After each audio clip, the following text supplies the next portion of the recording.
Hi guys, this is Firebot. This will be my first video I'm going to be speaking in. The reason is because this will be my first Let's Play video. So it's actually my first one, so like I said, so it will be a bit rough, but the reason I'm doing it is because there's a lot of people who have been doing them. They're fairly enjoyable to watch. I've watched it myself and decided might as well start to make them.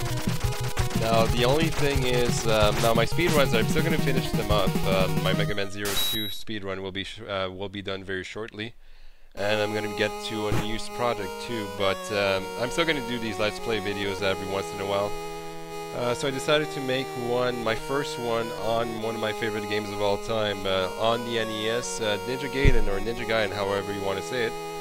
It's actually, like I said, one of my favorite games, and so now what happened with the storyline is basically Ryu's father died or disappeared in the middle of a ninja fight, and Ryu, being the curious monkey that he is, decides to go on a quest to America and basically figure out why he disappeared or died. So that's why he has this letter, and just like any ninja story, it's a ninja story of revenge. Yeah, he can be a little scary, I guess. So let's start. It's going to be, like I said, the game was made in 1989. Let's get started. Act 1. Now this video is going to be different than my other videos. It's not a speed run. Nothing's rehearsed. So that's going to be one of the things. And I haven't played the game in a while, so it may be a little, I may be a little rough on the edges.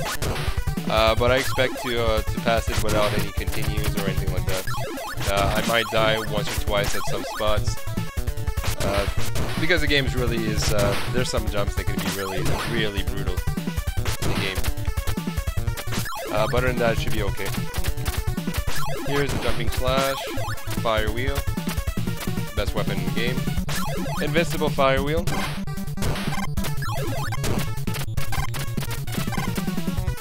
And here's a time stopper. It just stops time for a few seconds, which can be really good at times. Ninja throwing star, another good weapon. But you see the stage 1-1 is very short, very easy. It's just to get your feet wet, really. So now we get to the boss, the evil barbarian, which is one of the easiest bosses you'll ever see in any game. I mean, Bowser's harder than this guy. One of the things you can do is, when you beat a boss, is just try to see if you can climb try to climb as far as you can up the wall. This game, this game has these cutscenes. That it was actually the first game to do these type of cutscenes. It was actually kind of revolutionary at the time. Especially in 1989, people just thought of games just as regular Mario type games. So this game was really the first one, which is pretty much plays like a movie. So here you saw Irene, this woman who's going to be his love interest for a while, but in here she hates him, I guess. So here we see every situation Ninja's always in: stuck in a jail and unable to escape. Yeah, what a great ninja. Luckily, this woman is here to save him.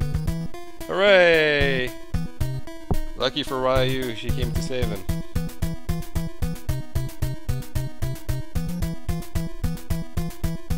But in exchange, I'll just give you this statue. It's just a regular statue, nothing to worry about. It's not evil or anything. No demon's gonna come out of it. It's just a regular statue. Yeah. Just a regular statue.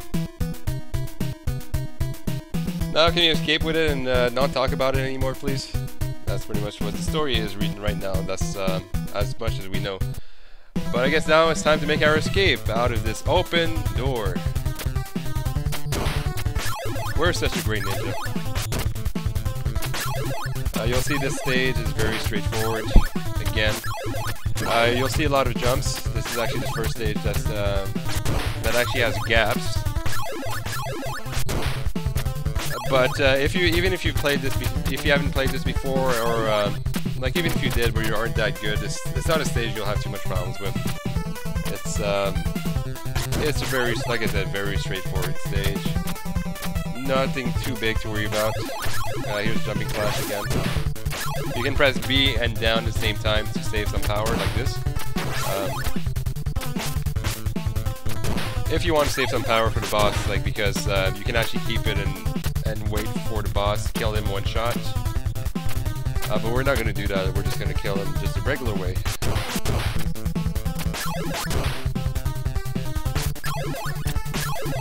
I'm going to use a Ninja Throwing Star here. Whoops, maybe not. I guess I might as well. I actually tried to throw a Throwing Star, but no, my controller doesn't work that well. Here's a little tough part. Those guys that throw, there's two new guys. Well, a lot of new guys really. But main guys, the machine gun guys, and the guys that throw swords. Those guys can be a little tough. This is really the first stage where people may have problems, may start getting problems, and where you may use your first continue. Whoops. Sides.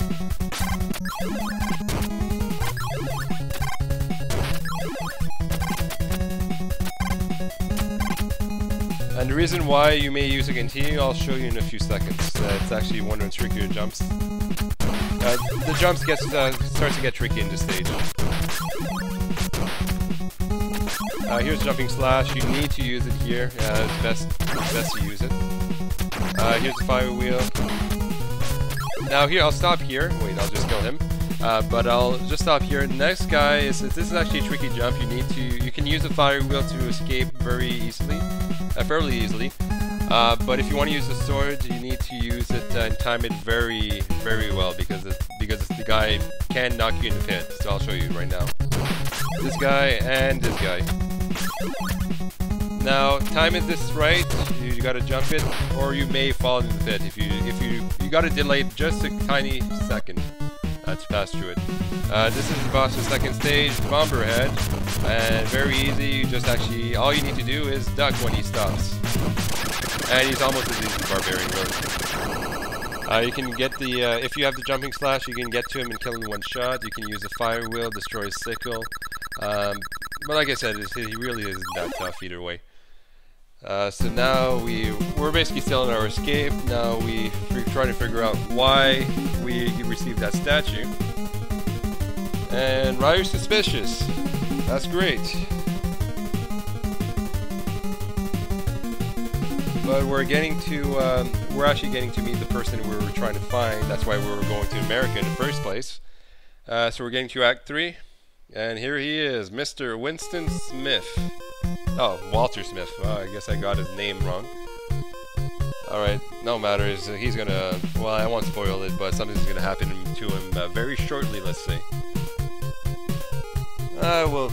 He's gonna die. I'm spoiling it. Don't worry about it. He's not that important anyways. Right now we're just talking about the letter that you saw in the beginning of the game.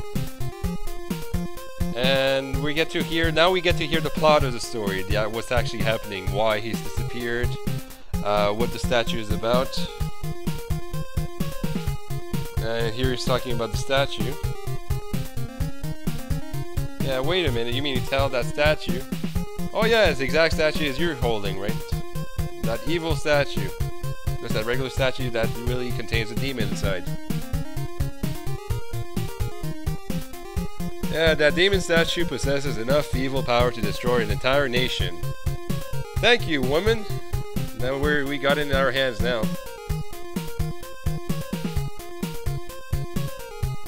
You hear about Shinobi, but you don't. You never. It's really like a legend or like a story that's talked about. You never meet somebody named Shinobi or anything like that. So right now, the old man's just babbling a bit about the statue, about the story, about the plot line.